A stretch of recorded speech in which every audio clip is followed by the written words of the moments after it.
दोस्तों, पूरी दुनिया जब रूस पर प्रतिबंधों की तलवारें चला रही थी, तब एक देश था जिसने रूस का साथ कभी नहीं छोड़ा, और वो देश था भारत। लेकिन अब ऐसी खबर आई है जिसने अमेरिका से लेकर यूरोपियन यूनियन तक सभी की नींद उड़ा दी है। दरअसल भारत ने रूस को एक ऐसा प्रोजेक्ट थमा दिया है जिसे देखकर व्लादिमीर पुतिन की जुबान से खुद ये शब्द निकल रहे हैं कि भारत दोस्त नहीं भाई है। एक ऐसा सौदा जो ना तो मिसाइलों का है और ना तेल का, ना ही हथियारों का, लेकिन इसके असर से पूरी दुनिया पर पावर बैलेंस हिल सकता है।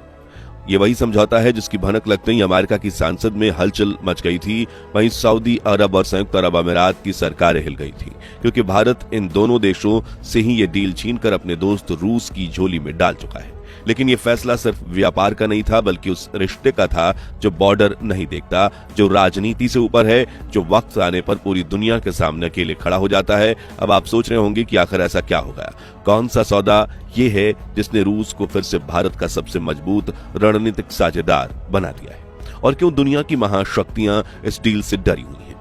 चलिए आज भारत रूस की दोस्ती के इस नए अध्याय से पर्दा उठाते हैं। लेकिन आगे बढ़ने से पहले अगर आपको भी इंडिया और रशिया की फ्रेंडशिप पर गर्व है तो लाइक करने के साथ साथ कमेंट बॉक्स में जय हिंद जरूर लिखिए।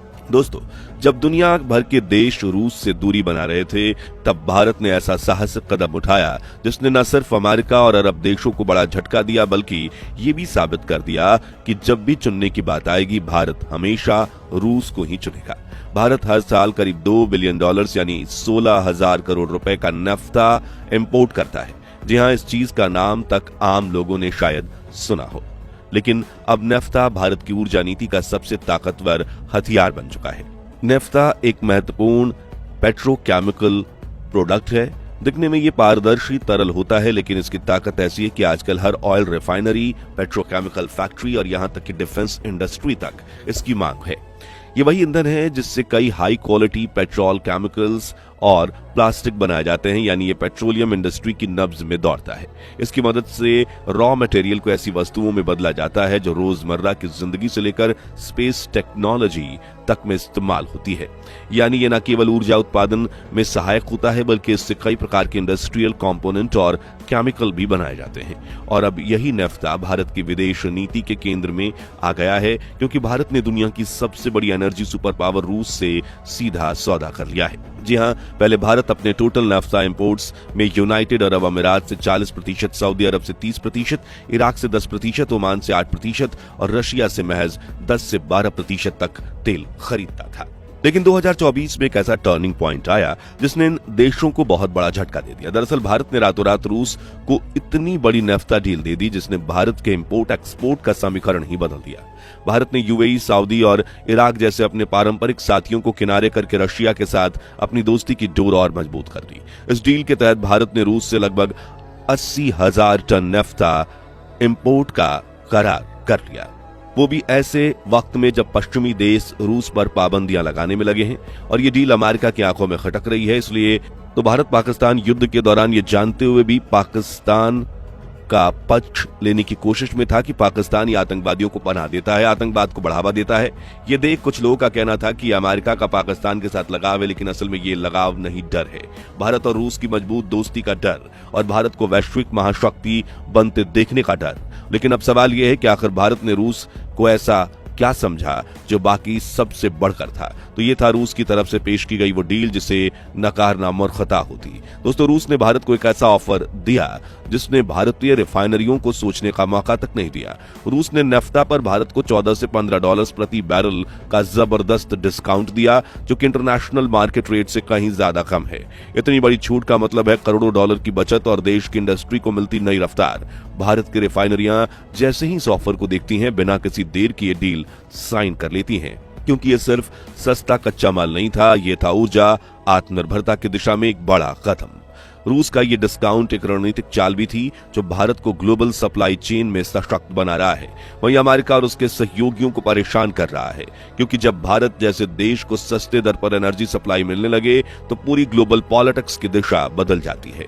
इस डील ने भारत के नेफ्टा इंपोर्ट का 50% ऑर्डर सीधा अपने दोस्त रूस की झोली में डालने का अवसर दिया और शायद 2025 में भारत अपने टोटल नेफ्टा इंपोर्ट्स का 80% इंपोर्ट रूस से ही करेगा। अगर आप इस डील की गहराई से देखेंगे तो इसे भारत को न सिर्फ व्यापारिक फायदा है बल्कि डिप्लोमेटिक लेवल पर भी भारत ने रूस के सामने दोस्ती का हाथ बढ़ाया है, जिसका कर्ज उतारने के लिए रूस जरूर डिफेंस सेक्टर में भारत की मदद के लिए आगे बढ़ेगा, क्योंकि रिश्ते दोनों तरफ से बनाए रखना जरूरी है और रूस भी दोस्ती निभाता है। जैसे कि हाल ही में हुए भारत पाक युद्ध में रूस के ही S-400 डिफेंस सिस्टम ने न सिर्फ पाकिस्तानी ड्रोन्स को रोका बल्कि वैश्विक स्तर पर भारत की ताकत का ऐसा परचम लहराने का काम किया जिससे खुद अमेरिका दौड़ते हुए पाकिस्तान की तरफ से सुलह का प्रस्ताव लेकर आया।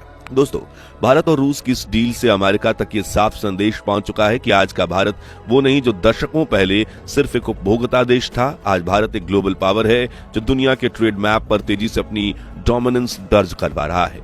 जहां एक ओर भारत अब दुनिया का तीसरा सबसे बड़ा क्रूड ऑयल इंपोर्टर है, वहीं दूसरी ओर वो दवा, स्टील, टेक्सटाइल, चाय, चावल, चप्पल और सॉफ्टवेयर एक्सपोर्ट करने वाले टॉप देशों में से भी शामिल है। कहीं भी अब अमेरिका और यूरोप पर टेक्नोलॉजी और एनर्जी के लिए हम जब निर्भर रहते थे, लेकिन अब रूस से लेकर अरब देशों तक भारत अपनी शर्तों पर डील ले रहा है और वो भी डिस्काउंट के साथ। भारत की पॉलिसी अब साफ है, अगर कोई देश हमें पूरी अहमियत नहीं देगा तो हमारे पास ऑप्शंस की कमी नहीं है और इसी सोच ने भारत को न सिर्फ आत्मनिर्भर बनाया है बल्कि कई देशों को अपनी ट्रेड पॉलिसी दोबारा सोचने पर मजबूर कर दिया है। चाहे बात रक्षा सौदों की हो, ऑयल इंपोर्ट की हो या डिजिटल टेक्नोलॉजी के एक्सपोर्ट की, भारत अब सिर्फ बाजार नहीं बल्कि गेम चेंजर बन गया है और इसी बढ़ते आत्मविश्वास ने भारतीय व्यापार को डॉलर की गिरावट से कम और रुपए की ताकत से ज्यादा प्रभावित करना शुरू कर दिया है। यहाँ इस बात पर गौर करना भी जरूरी है कि अपने 80 सालों के विकास के सफर में भारत ने ग्लोबल लेवल पर कई दोस्त बनाए हैं, जिनमें से भारत की सबसे ज्यादा बनती है रशिया और इजराइल से। ये दोनों देश भारत के लिए मर मिटने के लिए भी तैयार हैं। बदले में भारत भी तब इनके साथ खड़ा हुआ जब इनका कोई नहीं था। जैसे 2 साल पहले 57 इस्लामिक देश भारत पर दबाव डाल रहे थे कि ये मिडिल ईस्ट वॉर में इजराइल का साथ ना दे, लेकिन भारत ने दिया और अब रूस के साथ दोस्ती निभाने में भी भारत आगे खड़ा है। तो क्या भारत को रूस के साथ अपने रिश्ते और मजबूत करने चाहिए या फिर अमेरिका, यूरोपियन यूनियन और अरब देशों को नाराज ना करते हुए संतुलन बनाए रखना चाहिए? अब आर्थिक रूप से देखें तो तेल और नाफ्ता से लेकर हथियारों तक रशिया अपने दोस्त भारत को इतने सस्ते सप्लाईज दे रहा है कि भारत को फायदा ही फायदा हो रहा है। लेकिन कूटनीतिक रूप से भारत को बहुत सोच समझकर कदम उठाना जरूरी लग रहा है, क्योंकि आईटी और फार्मा कंपनियों का व्यापार अब भी अमेरिका और यूरोप के ऊपर ही निर्भर है। ऐसे में विशेषज्ञों की माने तो भारत को इस वक्त न सिर्फ व्यापारिक बल्कि कूटनीतिक और रणनीतिक नीतियों को भी अपनाना होगा ताकि रूस के व्यापारिक संबंध भी हमेशा की तरह मजबूत रहें और अमेरिका के साथ डिप्लोमेटिक रिलेशंस भी खराब ना हो। दोस्तों, भारत और रूस की दोस्ती सिर्फ इंपोर्ट एक्सपोर्ट ही नहीं बल्कि उस भरोसे पर भी टिकी है जो पिछले 70 सालों से दोनों देशों के बीच बना हुआ है। फिर चाहे वो सोवियत संघ के दौरान बांग्लादेश की आजादी की लड़ाई में रूस की तरफ से की गई मदद हो या फिर अब भारत की तरफ से रूस को दिया गया बिजनेस। तो भारत और रूस के भाईचारे पर आपकी राय क्या है? क्या रूस का चीन के साथ भी करीबी रिश्ता होना भारत के लिए मुश्किल खड़ी कर सकता है? अपनी राय हमें कमेंट्स में जरूर बताएं। उम्मीद है आपको ये वीडियो पसंद आई होगी और अगर हाँ तो इसे लाइक और शेयर जरूर कीजिएगा और ऐसे ही दिलचस्प खबरों के लिए हमारे चैनल को सब्सक्राइब करके पास वाली घंटी जरूर बजा दीजिए। जय हिंद, जय भारत।